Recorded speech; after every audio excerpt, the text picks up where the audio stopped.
ਫਿਰ ਇੱਕ ਨਾਮਵਰ ਕਲਾਕਾਰ ਦਾ 1 ਸਾਲ ਹੋ ਗਿਆ ਜਿਹੜਾ ਕਿ ਇਨਸਾਫ ਨਹੀਂ ਮਿਲਿਆ ਹਾਲੇ ਤੱਕ ਵੀ।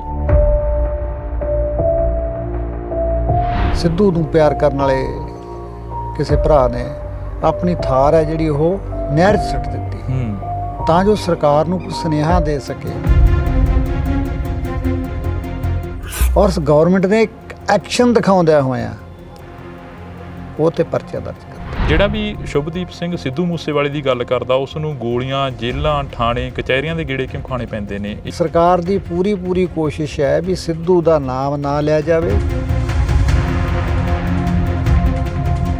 ਜਿਹੜੀਆਂ ਜੇਲ੍ਹਾਂ ਨੇ ਗੂਗਲ ਨੰਬਰ ਜਾਰੀ ਕੀਤੇ ਹੋਏ ਨੇ ਗੂਗਲ ਪੇ ਵਾਸਤੇ, ਮਾਨਸਾ ਜੇਲ੍ਹ ਦੇ ਉਸ ਵੀਡੀਓ ਦੇ ਮੁਤਾਬਕ 8 ਬੈਰਕਾਂ ਨੇ ਜਿਹੜੀਆਂ ਉਸ ਭਾਈ ਨੇ ਜਿਹੜਾ ਦੱਸਿਆ ਵੀ ਮੈਂ ਐਫੀਡੇਵਿਟ ਵੀ ਦਿੰਦਾ, 8 ਬੈਰਕਾਂ ਕਿਰਾਏ ਤੇ ਚੜ੍ਹਦੀਆਂ ਨੇ। ਕੈਦੀਆਂ ਨੂੰ ਆਪਸ਼ਨ ਦਿੱਤੀ ਜਾਂਦੀ ਹੈ 5000 ਵਾਲਾ ਬਲੌਕ ਲੈਣਾ, 10 ਵਾਲਾ ਲੈਣਾ, 15 ਵਾਲਾ ਲੈਣਾ, 5 ਤੋਂ ਲੈ ਕੇ 35 ਤੱਕ ਬੋਲੀ ਚੜ੍ਹਦੀ ਹੈ।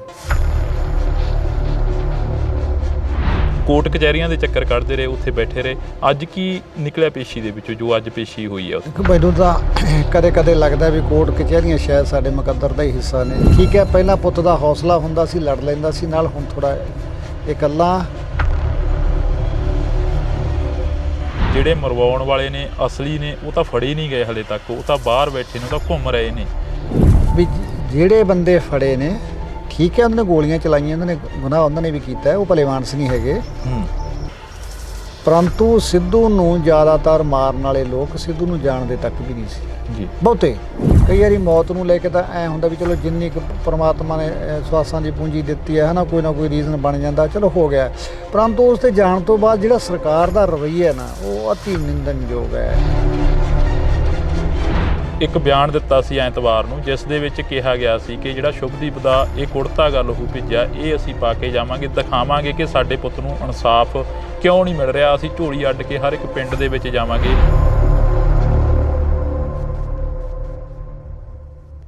ਇੰਡੋਜ਼ ਟੀਵੀ ਦੇ ਨਾਲ ਤੁਸੀਂ ਜੁੜ ਚੁੱਕੇ ਹੋ ਤਾਂ ਮੈਂ ਹਾਂ ਹਰਜਿੰਦਰ ਸਿੰਘ ਢਿੱਲੋਂ। ਇਸ ਵਕਤ ਅਸੀਂ ਮੁਲਾਕਾਤ ਕਰਾਂਗੇ ਪੰਜਾਬ ਦੇ ਵਿੱਚ ਨਾਮਵਰ ਕਲਾਕਾਰ ਸਿੱਧੂ ਮੂਸੇਵਾਲੇ ਦਾ ਕਤਲ ਕਰ ਦਿੱਤਾ ਜਾਂਦਾ, ਗੋਲੀਆਂ ਵੱਜਦੀਆਂ ਨੇ ਤਾਂ ਲਗਾਤਾਰ ਮਾਂ-ਬਾਪ ਹਰ ਇੱਕ ਜਗ੍ਹਾ 'ਤੇ ਜਾਂਦੇ ਨੇ ਕਿ ਸਾਡੇ ਪੁੱਤਰ ਨੂੰ ਇਨਸਾਫ ਮਿਲਣਾ ਚਾਹੀਦਾ, ਪਰ ਕਿਤੇ ਨਾ ਕਿਤੇ ਜਾ ਕੇ ਜਾਂ ਤਾਂ ਸਰਕਾਰ ਸੁੱਤੀ ਪਈ ਆ ਤੇ ਜਾਂ ਫਿਰ ਪ੍ਰਸ਼ਾਸਨ ਦੀ ਨਿਗਾਹ ਦੇ ਵਿੱਚ ਨਹੀਂ ਆ ਰਹੀ ਜੋ ਗੱਲ ਸਿੱਧੂ ਮੂਸੇਵਾਲੇ ਦੇ ਮਾਂ-ਬਾਪ ਕਰ ਰਹੇ ਨੇ। ਤਾਂ ਇਸ ਵਕਤ ਸਾਡੇ ਨਾਲ ਸਿੱਧੂ ਮੂਸੇਵਾਲੇ ਦੇ ਫਾਦਰ ਸਾਹਿਬ ਮੌਜੂਦ ਨੇ, ਬਲਕੌਰ ਸਿੰਘ ਸਿੱਧੂ। ਤਾਂ ਅਸੀਂ ਸਵਾਗਤ ਕਰਦੇ ਹਾਂ ਜੀ, ਬਹੁਤ ਸਵਾਗਤ ਆ। ਸਤਿ ਸ਼੍ਰੀ ਅਕਾਲ। ਸਤਿ ਸ਼੍ਰੀ ਅਕਾਲ। ਸ਼ੁਰੂਆਤ ਇਹੀ ਨਹੀਂ ਸਮਝ ਲੱਗਦੀ ਕਿ ਕਰੀਏ ਕਿੱਥੋਂ। ਜਿਹੜਾ ਆਪਾਂ ਗੱਲਬਾਤ ਕਰ ਰਹੇ ਹਾਂ ਜੀ, ਪੰਜਾਬ ਦੇ ਹਾਲਾਤ ਅਜਿਹੇ ਕਿਉਂ ਬਣ ਗਏ? ਆਖਰ ਇੱਕ ਨਾਮਵਰ ਕਲਾਕਾਰ ਦਾ 1 ਸਾਲ ਹੋ ਗਿਆ ਜਿਹੜਾ ਕਿ ਇਨਸਾਫ ਨਹੀਂ ਮਿਲਿਆ ਹਾਲੇ ਤੱਕ ਵੀ।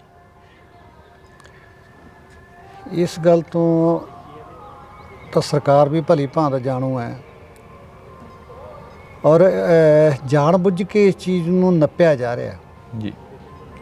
ਤੁਸੀਂ ਕੱਲ੍ਹ ਦੇਖਿਆ ਹੋਣਾ ਜਲੰਧਰ ਦੇ ਵਿੱਚ ਘਟਨਾ ਹੋਈ ਹੈ ਵੀ ਉਹ ਇਨਸਾਫ ਦੀ ਸਲੋ ਸਪੀਡ ਤੋਂ, ਕੋਈ ਇਨਸਾਫ ਦੀ ਗੱਲ ਅੱਗੇ ਵਧਣ ਤੋਂ ਨਿਰਾਸ਼ ਹੋਏ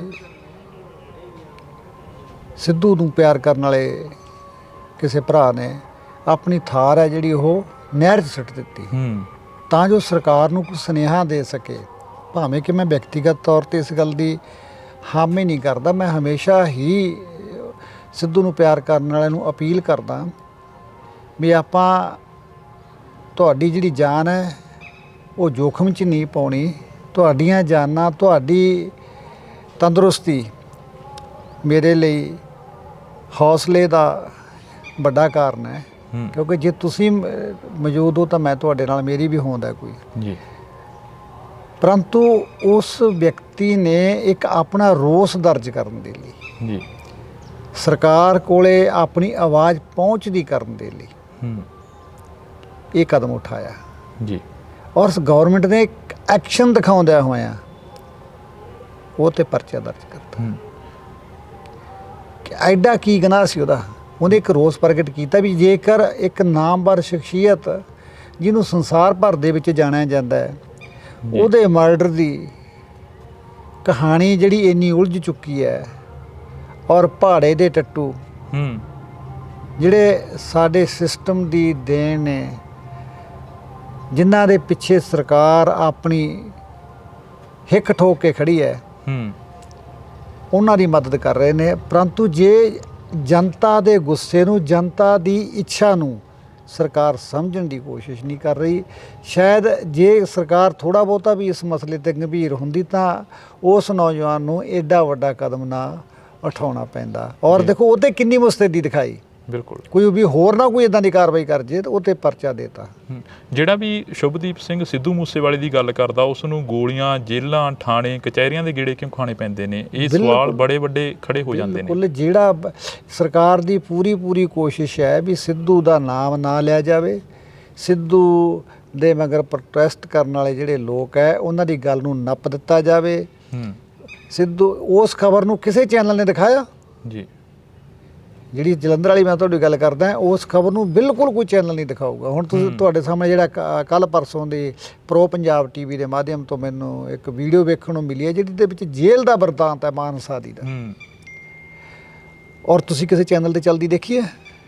ਕਿਸੇ ਨੈਸ਼ਨਲ ਚੈਨਲ ਨੇ ਉਹਦੀ ਕਵਰੇਜ ਕੀਤੀ ਹੈ? ਕਿੱਡਾ ਵੱਡਾ ਕ੍ਰਾਈਮ ਹੈ ਕਿ CM ਸਾਹਿਬ ਨੇ ਸਾਡੇ ਮਾਨਯੋਗ ਉਹ ਦਾਅਵਾ ਕਰਦੇ ਆ ਵੀ ਸਾਡੀ ਜਿਹੜੀ ਸਰਕਾਰ ਹੈ ਉਹ ਭ੍ਰਿਸ਼ਟਾਚਾਰ ਦੇ ਖਿਲਾਫ ਲੱਗੀ ਹੋਈ ਹੈ ਜੀ।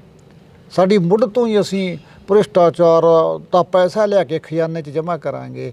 ਮੈਂ ਮੇਰੇ ਸਤਿਕਾਰਯੋਗ ਵੱਡੇ ਵੀਰ ਨੇ ਸਾਡੀ ਲਾਈਨ 'ਚੋਂ ਨੇ, ਮੈਂ ਉਹਨਾਂ ਨੂੰ ਪੁੱਛਣਾ ਚਾਹੁੰਦਾ, ਜਿਹੜੀਆਂ ਜੇਲ੍ਹਾਂ ਨੇ ਗੂਗਲ ਨੰਬਰ ਜਾਰੀ ਕੀਤੇ ਹੋਏ ਨੇ ਗੂਗਲ ਪੇ ਵਾਸਤੇ, 74038380 ਦਾ ਮਾਨਸਾ ਵਾਲੀ ਜੇਲ੍ਹ ਦਾ ਨੰਬਰ ਹੈ, ਜੇ ਮੈਂ ਠੀਕ ਹੋਵਾਂ ਤਾਂ ਮੈਂ ਕੱਲ੍ਹ ਸੁਣਿਆ ਸੀ ਉਹਦੇ 'ਚ, ਮੇਰੇ ਯਾਦ ਹੈ ਹਲੇ ਤੱਕ ਜੀ, ਵੀਡੀਓ ਦੇ ਵਿੱਚ ਉਹ ਸਾਰੀ ਜਾਣਕਾਰੀ ਦਿੱਤੀ ਹੋਈ ਹੈ। ਮਾਨਸਾ ਜੇਲ੍ਹ ਦੇ ਉਸ ਵੀਡੀਓ ਦੇ ਮੁਤਾਬਕ 8 ਬੈਰਕਾਂ ਨੇ ਜਿਹੜੀਆਂ ਉਸ ਭਾਈ ਨੇ ਜਿਹੜਾ ਦੱਸਿਆ ਵੀ ਮੈਂ ਐਫੀਡੇਵਿਟ ਵੀ ਦਿੰਦਾ, 8 ਬੈਰਕਾਂ ਕਿਰਾਏ 'ਤੇ ਚੜ੍ਹਦੀਆਂ ਨੇ। ਕੈਦੀਆਂ ਨੂੰ ਆਪਸ਼ਨ ਦਿੱਤੀ ਜਾਂਦੀ ਹੈ 5000 ਵਾਲਾ ਬਲੌਕ ਲੈਣਾ, 10 ਵਾਲਾ ਲੈਣਾ, 15 ਵਾਲਾ ਲੈਣਾ, 5 ਤੋਂ ਲੈ ਕੇ 35 ਤੱਕ ਬੋਲੀ ਚੜ੍ਹਦੀ ਹੈ, ਜਿਹਦੇ 'ਚ ਅੱਧਾ ਘੰਟਾ ਫੋਨ ਵੀ ਦਿੱਤਾ ਜਾਂਦਾ ਹੈ। ਔਰ ਮੈਂ ਪਿੱਛੇ ਜੇ ਤਾਂ ਜਦੋਂ ਆਪਣਾ ਛੋਟਾ ਵੀਰ ਹਰਜੋਤ ਬੈਂਸ, ਬੜੇ ਵਧੀਆ ਮਿੱਤਰ ਨੇ ਆਪਣੇ, ਉਹਨਾਂ ਨੇ ਦੱਸਿਆ ਸੀ ਵੀ 6000 ਫੋਨ ਫੜਿਆ ਸੀ 6 ਮਹੀਨਿਆਂ 'ਚ ਜੀ। ਹੁਣ ਤਾਂ ਫੜਨ ਦੀ ਲੋੜ ਹੀ ਨਹੀਂ ਕੋਈ। ਹੁਣ ਤਾਂ ਸਰਕਾਰ ਨੇ ਰੇਟ ਬੰਨ੍ਹਤੇ, ਗੂਗਲ ਪੇ ਨੰਬਰ ਦੇਤਾ, ਉਸ ਗੂਗਲ ਪੇ ਤੋਂ 5300 ਦੀ ਪੇਮੈਂਟ ਗਈ, ਫਿਰ ਉਹਨਾਂ ਨੇ ਉਹਦੇ ਖਾਤੇ 'ਚ ਮੋੜ ਕੇ ਵੀ 5300 ਪਾਤਾ ਦੁਬਾਰਾ। ਆਨਲਾਈਨ ਰਿਕਾਰਡ ਪਿਆ ਸਾਰਾ, ਜਿੰਨੀ ਰਿਸ਼ਵਤ ਹੋਈ ਹੈ, ਜਿੰਨੀਆਂ ਫਰੌਤੀਆਂ ਲਈਆਂ ਜਾਂਦੀਆਂ ਨੇ ਲੋਕਾਂ ਤੋਂ, ਆਨਲਾਈਨ ਪਿਆ ਰਿਕਾਰਡ। ਤਾਂ ਇੱਥੇ ਭਗਵੰਤ ਮਾਨ ਸਾਹਿਬ ਦੀ ਜਿਹੜੀ ਪਾਰਦਰਸ਼ਤਾ ਉਹ ਕਿੱਧਰ ਗਈ? ਕੀ ਇਹ ਲੀਗਲ ਤਰੀਕੇ ਨਾਲ ਹੈ ਜਾਂ ਇਹ ਜੇਲ੍ਹ ਮੈਨੂਅਲ ਦੇ ਅਨੁਸਾਰ ਜਾਇਜ਼ ਗੱਲ ਹੈ ਜਿਹੜੀ ਜੇਲ੍ਹਾਂ ਦੇ ਵਿੱਚ ਹੁਣ ਚੱਲ ਰਹੀ ਹੈ? ਔਰ ਉਹ ਕਹਿੰਦਾ ਵੀ ਜਿਹੜਾ ਕੈਦੀ ਜਾਂਦਾ ਹੈ ਉਹਨੂੰ ਕੁੱਟਿਆ ਜਾਂਦਾ ਹੈ, ਕੁੱਟ ਕੇ ਫਿਰ ਉਹ 'ਤੇ ਪਰਚਾ ਦੇਣ ਦੀ ਜਾਂ ਉਹ 'ਤੇ ਤਸ਼ੱਦਦ ਕੀਤਾ ਜਾਂਦਾ ਹੈ। ਕੋਈ ਮੇਰੇ ਦੇਸ਼ ਦਾ ਸਿਸਟਮ ਹੈ ਕੋਈ ਜਿਹੜਾ ਉੱਥੇ ਵੀ ਤਾਂ ਆਖਰ ਨੂੰ ਭਟਕੇ ਹੋਏ ਨੌਜਵਾਨ ਨੇ, ਕੋਈ ਉੱਥੇ ਕੋਈ ਜਾਨਵਰ ਤਾਂ ਉਹ ਹੈ ਹੀ ਨਹੀਂ ਅੰਦਰ, ਹੈ ਨਾ, ਹੈ ਤਾਂ ਸਾਡੇ ਭਰਾ ਹੀ ਨੇ, ਠੀਕ ਹੈ, ਲਾਈਨ ਤੋਂ ਭਟਕੇ ਹੋਏ ਨੇ ਤੁਸੀਂ, ਪਰੰਤੂ ਉਹਦਾ ਵੀ ਤਾਂ ਮਨੁੱਖੀ ਅਧਿਕਾਰ ਹੈ ਜੀ। ਤੁਸੀਂ ਲਾਰੈਂਸ ਦਾ ਮਨੁੱਖੀ ਅਧਿਕਾਰ ਹੈ ਜੀ, ਲੇਕਿਨ ਜਿਹੜੇ ਜੇਲ੍ਹ ਦੇ ਵਿੱਚ ਕੈਦੀ ਨੇ ਉਹਨਾਂ ਦਾ ਕੋਈ ਮਨੁੱਖੀ ਅਧਿਕਾਰ ਨਹੀਂ। ਉੱਥੇ ਇੱਕ ਦੋ ਕਹਿੰਦੇ ਇਹੋ ਜਿਹੇ ਕੇਸ ਵੀ, ਉਹ ਲੜਕੇ ਜਿਹੜਾ ਇੰਟਰਵਿਊ ਦੇ ਵਿੱਚ ਦੱਸਿਆ ਵੀ ਇੱਕ ਬੰਦੇ ਦੀ ਬੋਡੀ ਦੇ ਵਿੱਚੋਂ ਬਲੱਡ ਨਿਕਲ ਰਿਹਾ ਬਾਹਰ, ਚਮੜੀ ਫਟ ਰਹੀ ਹੈ ਉਹਦੀ ਅੰਦਰ, ਜਿਹਨੂੰ ਆਪਾਂ ਬਹੁਤ ਸੀਰੀਅਸ ਪੇਸ਼ੈਂਟ ਮੰਨਦੇ ਹਾਂ ਉਸ ਗੱਲ ਨੂੰ। ਉਹਨੂੰ ਕੋਈ ਦਵਾਈ ਨਹੀਂ, ਉਹ ਕਹਿੰਦੇ ਯਾਰ ਇਹਦਾ ਤਾਂ ਮਰ ਕੇ ਖੜਾ ਛੁੱਟੂਗਾ, ਜਾਣੀ ਉਹਨੂੰ ਖਿਤਾਬ ਦੇ ਰੱਖੇ ਵੀ ਇਹਨੂੰ ਤਾਂ ਮਰਨੀ ਤਾਂ। ਦੇਖ ਲਓ ਤੁਸੀਂ ਮਨੁੱਖੀ ਅਧਿਕਾਰਾਂ ਵੱਲ ਕਿੰਨੀ ਕੁ ਜਿਹੜੀਆਂ ਸਾਡੀਆਂ ਸਰਕਾਰਾਂ ਜਾਂ ਸਾਡੇ ਸਿਸਟਮ ਕਿੰਨਾ ਕੁ ਗੰਭੀਰ ਹੈ ਕਿਸੇ ਦੇ ਪ੍ਰਤੀ। ਤੁਸੀਂ ਅਕਸਰ ਗੱਲ ਕਰਦੇ ਹੋ ਕਿ ਇੱਕ ਦੇਸ਼ ਦੀ ਸੇਵਾ ਕਰੀ, ਪਰ ਦੇਸ਼ ਦੀ ਸੇਵਾ ਕਰਨ ਦਾ ਫਲ ਤੁਹਾਨੂੰ ਤੁਹਾਡੀ ਝੋਲੀ ਜਿਹੜਾ ਕਿ ਕਿਸੇ ਹੋਰ ਤਰੀਕੇ ਦੇ ਨਾਲ ਪਾਇਆ ਗਿਆ। ਜਿਹੜੇ ਕਾਤਲ ਸੀ ਉਹ ਹਾਲੇ ਤੱਕ ਫਰਾਰ ਨੇ, ਹਾਲੇ ਤੱਕ ਉਹਨਾਂ ਨੂੰ ਪੇਸ਼ੀਆਂ 'ਤੇ ਨਹੀਂ ਲਿਆਂਦਾ ਜਾਂਦਾ। ਅੱਜ ਵੀ ਪੂਰਾ ਦਿਨ ਕੋਰਟ ਕਚਹਿਰੀਆਂ ਦੇ ਚੱਕਰ ਕੱਢਦੇ ਰਹੇ, ਉੱਥੇ ਬੈਠੇ ਰਹੇ। ਅੱਜ ਕੀ ਨਿਕਲਿਆ ਪੇਸ਼ੀ ਦੇ ਵਿੱਚੋਂ, ਜੋ ਅੱਜ ਪੇਸ਼ੀ ਹੋਈ ਹੈ ਉੱਥੇ? ਦੇਖੋ, ਮੈਨੂੰ ਤਾਂ ਕਦੇ ਕਦੇ ਲੱਗਦਾ ਵੀ ਕੋਰਟ ਕਚਹਿਰੀਆਂ ਸ਼ਾਇਦ ਸਾਡੇ ਮੁਕੱਦਰ ਦਾ ਹੀ ਹਿੱਸਾ ਨੇ, ਕਿਉਂਕਿ ਅਸੀਂ ਕਮਾਈ ਕਰਨ ਲੱਗੇ ਜਦੋਂ ਸਾਡੇ 'ਤੇ ਭਲਾ ਵੇਲਾ ਸੀ, ਸਾਨੂੰ ਤਾਂ ਉਦੋਂ ਵੀ ਕੋਰਟਾਂ ਦੇ ਚੱਕਰ ਪਾਏ ਰੱਖੇ। ਆ ਉੱਥੇ ਗਏ, ਉੱਥੇ ਪਰਚਾ, ਉੱਥੇ ਕੰਟਰੋਵਰਸੀ, ਕਿਤੇ ਸਾਡੇ 'ਤੇ ਆਰਮਜ਼ ਐਕਟ ਦਰਜ ਕਰਤਾ, ਕਦੇ ਕਿਤੇ ਕੁਛ ਕਰਤਾ। ਅਸੀਂ ਤਾਂ ਘੁਲੀ ਜਾਂਦੇ ਹਾਂ ਇਸ ਸਿਸਟਮ ਨਾਲ ਉੱਦਾਂ ਦੀ। ਠੀਕ ਹੈ, ਪਹਿਲਾਂ ਪੁੱਤ ਦਾ ਹੌਸਲਾ ਹੁੰਦਾ ਸੀ, ਲੜ ਲੈਂਦਾ ਸੀ ਨਾਲ, ਹੁਣ ਥੋੜ੍ਹਾ ਇਕੱਲਾ ਜਾਂ ਉਹਦੇ ਲੱਖਾਂ ਚਾਹੁਣ ਵਾਲੇ ਲੋਕ ਮੇਰੇ ਨਾਲ ਨੇ ਤਾਂ ਲੜ ਰਹੇ ਹਾਂ। ਪਰ ਅਫਸੋਸ ਬਹੁਤ ਜ਼ਿਆਦਾ ਹੁੰਦਾ ਇਸ ਗੱਲ ਦੇ ਉੱਤੋਂ ਵੀ ਸਾਡੀ ਸਰਕਾਰ ਹਰੇਕ ਮੁਲਕ ਚਾਹੁੰਦਾ ਹੈ ਉਹਦੇ ਨਾਗਰਿਕ ਅੱਛਾ ਅਰਨਿੰਗ ਕਰਨ, ਚੰਗੀਆਂ ਕਮਾਈਆਂ ਕਰਨ, ਜਦੋਂ ਗੌਰਮੈਂਟ ਵੀ ਆਪਣਾ ਅੱਛਾ ਟੈਕਸ ਲਵੇ ਜੀ, ਪਰਿਵਾਰ ਵੀ ਖੁਸ਼ਹਾਲ ਹੋਣ, ਸਰਕਾਰ ਵੀ ਖੁਸ਼ਹਾਲ ਹੋਵੇ। ਪਰ ਸਾਡੇ ਉਲਟ ਹੈ। ਸਾਡੇ ਤਾਂ ਮਤਲਬ ਮੈਂ ਜਦੋਂ ਦਾ ਆਹ ਸਰਕਾਰ ਆਈ ਹੈ ਇਹਨਾਂ ਦਾ ਵਤੀਰਾ ਇਹ ਹੈ ਵੀ ਜਦੋਂ ਕਿਸੇ ਬੰਦਾ ਕੋਈ ਇਹਨਾਂ ਦੇ ਪਤਾ ਲੱਗ ਗਿਆ ਵੀ ਫਲਾਣੇ ਬੰਦੇ ਨੇ ਕਮਾਈ ਕਰ ਲਈ, ਫਿਰ ਇਹ ਉਹਦੇ ਉੱਤੇ ਟੈਗ ਲਾਉਣ ਲੱਗ ਗਏ ਨੇ ਇਹਨੇ ਇੰਨੀ ਕਮਾਈ ਕਿੱਥੋਂ ਕਰ ਲਈ। ਹੁਣ ਜਿਵੇਂ ਤੁਹਾਡੇ ਸਾਹਮਣੇ ਪਟਵਾਰੀ ਦਾ ਮਸਲਾ ਹੀ ਆਇਆ ਹੋਇਆ ਹੈ, ਬਿਲਕੁਲ ਜੀ ਉਹਨੇ 50 ਕਿੱਲੇ ਜ਼ਮੀਨ ਬਣਾ ਲਈ, ਭਾਈ ਗੁਨਾਹ ਕਰਤਾ ਜੇ ਕੋਈ ਬਣਾ ਲਈ।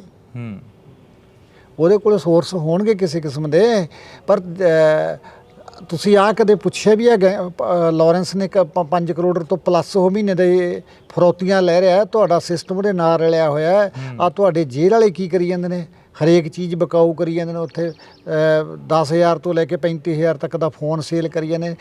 ਇਹ ਚੀਜ਼ਾਂ ਤੁਹਾਨੂੰ ਨਜ਼ਰ ਕਿਉਂ ਨਹੀਂ ਆਉਂਦੀਆਂ ਯਾਰ? ਜੀ, ਕੋਈ ਸੌਖਾ ਬੰਦਾ ਜੇ ਕੋਈ ਕਿਸੇ ਤਰੀਕੇ ਤਰੱਕੀ ਕਰ ਗਿਆ ਉਹਦੇ ਤਾਂ ਜੀ ਇਹ ਅੱਖ ਰੱਖ ਲੈਂਦੇ ਨੇ ਵੀ ਯਾਰ ਇਹ ਇੰਨਾ ਪੈਸਾ ਕਿਵੇਂ ਕਮਾ ਗਿਆ, ਇਹਨੂੰ ਤਾਂ ਇਹਦਾ ਤਾਂ ਕਰੋ ਕੋਈ ਹੱਲ ਹੈ, ਘੇਰੋ ਇਹਨੂੰ ਤਾਂ ਕਿਸੇ ਗੱਲ 'ਚ। ਅਕਸਰ ਗੱਲਬਾਤ ਹੁੰਦੀ ਆ ਜਦੋਂ ਇੰਟਰਵਿਊਆਂ ਸੁਣਦੇ ਹਾਂ ਅਸੀਂ ਵੀ ਤੁਹਾਡੀਆਂ, ਉਹਨਾਂ ਦੇ ਵਿੱਚ ਗੱਲਬਾਤ ਹੁੰਦੀ ਆ ਕਿ ਜਿਹੜੇ ਮਰਵਾਉਣ ਵਾਲੇ ਨੇ ਅਸਲੀ ਨੇ ਉਹ ਤਾਂ ਫੜੇ ਨਹੀਂ ਗਏ ਹਲੇ ਤੱਕ, ਉਹ ਤਾਂ ਬਾਹਰ ਬੈਠੇ ਨੇ, ਉਹ ਤਾਂ ਘੁੰਮ ਰਹੇ ਨੇ। ਅਜਿਹਾ ਕੋਈ ਗੱਲਬਾਤ ਹੋਈ ਕਿਸੇ ਮੁੱਖ ਮੰਤਰੀ ਸਾਹਿਬ ਵੀ ਇੱਥੋਂ ਤੱਕ ਚੱਲ ਕੇ ਆਉਂਦੇ ਨੇ ਸਿੱਧੂ ਦੇ ਥੋੜ੍ਹੇ ਦਿਨਾਂ ਤੋਂ ਬਾਅਦ, ਜਦੋਂ ਭੋਗ ਪੈ ਜਾਂਦਾ ਉਸ ਤੋਂ ਬਾਅਦ ਮੁੱਖ ਮੰਤਰੀ ਸਾਹਿਬ ਵੀ ਇੱਥੋਂ ਤੱਕ ਚੱਲ ਕੇ ਆਉਂਦੇ ਨੇ, ਵਿਸ਼ਵਾਸ ਕੀ ਦਵਾ ਕੇ ਜਾਂਦੇ ਨੇ ਉਦੋਂ? ਦੇਖੋ ਜੀ, ਮੈਂ ਤਾਂ ਡੇ 1 ਤੋਂ ਇਹ ਗੱਲ ਕਹਿੰਦਾ ਰਿਹਾ ਵੀ ਜਿਹੜੇ ਬੰਦੇ ਫੜੇ ਨੇ ਠੀਕ ਹੈ, ਉਹਨਾਂ ਨੇ ਗੋਲੀਆਂ ਚਲਾਈਆਂ, ਉਹਨਾਂ ਨੇ ਗੁਨਾਹ ਉਹਨਾਂ ਨੇ ਵੀ ਕੀਤਾ, ਉਹ ਭਲੇ ਮਾਨਸ ਨਹੀਂ ਹੈਗੇ। ਪਰੰਤੂ ਸਿੱਧੂ ਨੂੰ ਜ਼ਿਆਦਾਤਰ ਮਾਰਨ ਵਾਲੇ ਲੋਕ ਸਿੱਧੂ ਨੂੰ ਜਾਣਦੇ ਤੱਕ ਵੀ ਨਹੀਂ ਸੀ ਜੀ। ਬਹੁਤੇ 1 ਜਾਂ 2 ਲੜਕੇ ਉਹਨਾਂ 'ਚ ਉਹਨੂੰ ਜਾਣਦੇ ਹੋਣਗੇ ਵੀ ਸਿੱਧੂ ਕੌਣ ਹੈ। ਮਰਵਾਇਆ ਤਾਂ ਉਹ ਹੋਰ ਲੋਕਾਂ ਨੇ ਹੈ। ਅਸੀਂ ਕਈਆਂ ਦੇ ਸ਼ੱਕ ਜ਼ਾਹਰ ਕਰ ਰਹੇ ਹਾਂ ਜੀ, ਔਰ ਪੁਲਿਸ ਨੂੰ ਵੀ ਇਸ ਦੀ ਮਿਲ ਕੇ ਯਾਦ ਦਿਵਾਉਂਦੇ ਰਹਿੰਦੇ ਹਾਂ ਵੀ ਆਹ ਫਲਾਣੇ ਬੰਦੇ ਕਾਰਵਾਈ ਕਰੋ ਇਹਨਾਂ 'ਤੇ, ਪਰ ਉਸਨੇ ਭਰੋਸਾ ਦਿੱਤਾ ਹੈ ਤੇ ਨੇੜਲੇ ਟਾਈਮ 'ਚ ਸਾਨੂੰ ਉਮੀਦ ਵੀ ਹੈ ਇਸ ਗੱਲ ਦੀ ਵੀ ਮਹੀਨੇ 20 ਦਿਨ 'ਚ ਕੋਈ ਨਾ ਕੋਈ ਗੱਲ ਨਿਕਲ ਕੇ ਸਾਹਮਣੇ ਆਊਗੀ। ਜੀ, ਜਦੋਂ ਗੱਲਬਾਤ ਹੁੰਦੀ ਆ ਪੰਜਾਬ ਦੀ, ਪੰਜਾਬ ਦੇ ਨਾਲ ਖੜਨ ਵਾਲਿਆਂ ਨੂੰ ਉਹੀ ਗੱਲ ਫੇਰ ਕੇ ਜੇਲ੍ਹਾਂ ਤੇ ਗੋਲੀਆਂ ਮਿਲਦੀਆਂ ਨੇ, ਪਰ ਸ਼ੁਭਦੀਪ ਦਾ ਕੀ ਕਸੂਰ ਸੀ ਜਿਹੜਾ ਕਿ ਉਸ ਨੂੰ ਇਸ ਤਰ੍ਹਾਂ ਉਸ ਦਾ ਕਤਲ ਕਰ ਦਿੱਤਾ ਗਿਆ? ਉਸ ਨੂੰ ਰੋਟੀ ਖਾਂਦੇ ਨੂੰ ਸੀ ਜਰਿਆ ਗਿਆ, ਜਾਂ ਫਿਰ ਅਜਿਹਾ ਕੁਛ ਹੋਰ ਸੀਗਾ ਜਿਹੜਾ ਕਿ ਸ਼ੁਭਦੀਪ ਦੇ ਨਾਲ ਨਿੱਜੀ ਰੰਜਿਸ਼ਾਂ ਕੱਢਣੀਆਂ ਸ਼ੁਰੂ ਕਰ ਦਿੱਤੀਆਂ ਸੀਗੀਆਂ? ਦੇਖੋ ਜੀ, ਮੈਂ ਤਾਂ ਜਿੱਥੋਂ ਤੱਕ ਸਰਕਾਰ ਦਾ ਰਵੱਈਆ ਜੀ, ਮੈਂ ਉਹ ਤੋਂ ਜ਼ਿਆਦਾ ਹਤਾਸ਼ ਹਾਂ, ਹੈ ਨਾ। ਕਈ ਵਾਰੀ ਮੌਤ ਨੂੰ ਲੈ ਕੇ ਤਾਂ ਐਂ ਹੁੰਦਾ ਵੀ ਚਲੋ ਜਿੰਨੀ ਕੁ ਪਰਮਾਤਮਾ ਨੇ ਸਵਾਸਾਂ ਦੀ ਪੂੰਜੀ ਦਿੱਤੀ ਹੈ ਨਾ ਕੋਈ ਰੀਜ਼ਨ ਬਣ ਜਾਂਦਾ, ਚਲੋ ਹੋ ਗਿਆ। ਪਰੰਤੂ ਉਸ 'ਤੇ ਜਾਣ ਤੋਂ ਬਾਅਦ ਜਿਹੜਾ ਸਰਕਾਰ ਦਾ ਰਵੱਈਆ ਨਾ, ਉਹ ਅਤੀ ਨਿੰਦਣਯੋਗ ਹੈ। ਜੇ ਕੋਈ ਮਦਦ ਕਰਦਾ ਹੈ ਉਹਦਾ ਨੋਟਿਸ ਲੈਂਦੇ ਆ ਜੀ, ਆਪ ਕਰਨਾ ਕੁਛ ਨਹੀਂ। ਮਤਲਬ ਹੁਣ ਜੀ ਸਿੰਪਲ ਜੀ ਗੱਲ ਹੈ, ਅਸੀਂ ਇਹਨਾਂ ਨੂੰ ਕਲੀਅਰ CM ਸਾਹਿਬ ਨੂੰ ਮੈਂ ਤੁਹਾਡੇ ਮਾਧਿਅਮ ਨਾਲ ਹੀ ਪੁੱਛਣਾ ਚਾਹੁੰਦਾ। ਮੈਂ ਉਦੋਂ ਦਾ ਲਾਰੈਂਸ ਦੀ ਇੰਟਰਵਿਊ ਬਾਰੇ ਸਵਾਲ ਕਰੀ ਜਾਂਦਾ ਵੀ ਭਾਈ ਸਾਨੂੰ ਐਂ ਤਾਂ ਦੱਸ ਦਿਓ ਇੰਟਰਵਿਊ ਕਿੱਥੇ ਹੋਈ ਹੈ, ਉਹ ਉਸ ਇੰਟਰਵਿਊ ਕਰਨ ਦਾ ਮੰਤਵ ਕੀ ਸੀ?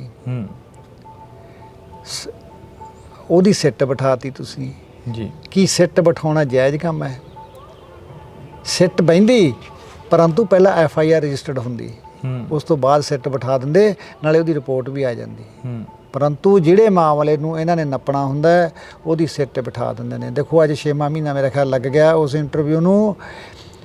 ਮੁਲਜ਼ਮ ਇਹਨਾਂ ਦੀ ਕਸਟਡੀ ਦੇ ਵਿੱਚ ਹੈ ਜੀ। ਪੱਤਰਕਾਰ ਜੋਗਿੰਦਰ ਪਟਿਆਲ ਇੱਕ ਨਾਮੀ ਪੱਤਰਕਾਰ ਹੈ, ਮੈਂ ਸੁਣਿਆ ਵੀ ਉਹਨੂੰ ਗਨਮੈਨ ਵੀ ਦੇਤੇ ਮੇਰੇ ਬਿਹਾਫ ਦੇ ਉੱਤੇ ਵੀ ਤੁਸੀਂ ਜੇ ਸਿਕਿਉਰਟੀਆਂ ਲੈਣੀਆਂ ਨੇ ਤਾਂ ਤੁਹਾਡਾ ਸਰਕਾਰੇ ਦੁਆਰੇ ਸਾਰੇ ਹੱਥ ਪੈਂਦਾ, ਤੁਸੀਂ ਮੈਨੂੰ ਇੱਕ ਸਿਕਿਉਰਟੀਆਂ ਦਾ ਜਰੀਆ ਤਾਂ ਬਣਾ ਰੱਖਿਆ ਜੀ। ਜੋ ਸਿੱਧੂ ਮੂਸੇਵਾਲਾ ਸਾਡਾ ਨਾਮ ਲੈਂਦੇ ਜੀ, ਉਹਦੇ ਦੇ ਵਿਰੋਧੀ ਜਿਹੜੇ ਗੈਂਗ ਹੈ ਉਹਨਾਂ ਤੋਂ ਸਾਨੂੰ ਖਤਰਾ ਕਰਕੇ ਜੋਗਿੰਦਰ ਪਟਿਆਲ ਨੂੰ ਮੈਨੂੰ ਲੱਗੇ ਵੀ ਗਨਮੈਨ ਵਗੈਰਾ ਵੀ ਦਿੱਤੇ ਆ ਸ਼ਾਇਦ ਇਹਨਾਂ ਨੇ, ਜਿਹੜੇ ਮੇਰੀ ਜੇ ਮੈਂ ਸਹੀ ਹੋਵਾਂ ਤਾਂ ਉੱਦਾਂ ਦੀ ਟਰਾਂਸਫਰ ਵੀ ਮੈਂ ਕਹਿੰਦੇ ਚੰਡੀਗੜ੍ਹ ਤੋਂ ਮੈਨੂੰ ਭਰੋਸੇਯੋਗ ਸੂਤਰਾਂ ਤੋਂ ਪਤਾ ਲੱਗਿਆ ਵੀ ਦਿੱਲੀ ਦੀ ਕਰਤੀ ਹੈ ਜੀ ਪਿਛਲੇ ਦਿਨਾਂ 'ਚ। ਤਾਂ ਉਹਨੂੰ ਸੋਲਵ ਤਾਂ ਕੀ ਕਰਨਾ, ਉਹ ਗੱਲ ਨੂੰ ਕਲੀਅਰ ਤਾਂ ਕੀ ਕਰਨਾ, ਉਹ ਇਕੱਲਾ ਮੈਂ ਨਹੀਂ ਪੁੱਛਦਾ, ਸਾਰੀ ਜਨਤਾ, ਸਾਰੇ ਲੋਕ, ਸਾਰੀ ਆਵਾਮ ਇਹ ਗੱਲ ਨੂੰ ਜਾਣਨਾ ਚਾਹੁੰਦੀ ਹੈ ਵੀ ਉਹ ਕਿਹੜੇ ਕਾਰਨ ਸੀ ਜਿਨ੍ਹਾਂ ਕਰਕੇ ਉਹ ਵੀਡੀਓ ਸ਼ੂਟ ਹੋਈ। HD ਵੀਡੀਓ ਜੇਲ੍ਹ ਦੇ ਵਿੱਚ ਸ਼ੂਟ ਹੋ ਸਕਦੀ ਹੈ, ਜੇ ਉਹ ਜੇਲ੍ਹ 'ਚ ਹੋਈ ਹੈ ਜਾਂ ਬਾਹਰ ਹੋਈ ਹੈ। ਸਰਕਾਰ ਨੂੰ ਕਲੀਅਰ ਤਾਂ ਕਰ ਦੇਣਾ ਚਾਹੀਦਾ, ਇਹਨਾਂ ਦੇ ਕੋਲੇ ਆ ਸਭ ਕੁਛ, ਕਿਉਂ ਨਹੀਂ ਦੱਸਣਾ ਚਾਹੁੰਦੇ ਇਸ ਗੱਲ ਤੋਂ ਮੈਨੂੰ ਕਾਫੀ ਹਤਾਸ਼ਾ ਵੀ ਹੈ।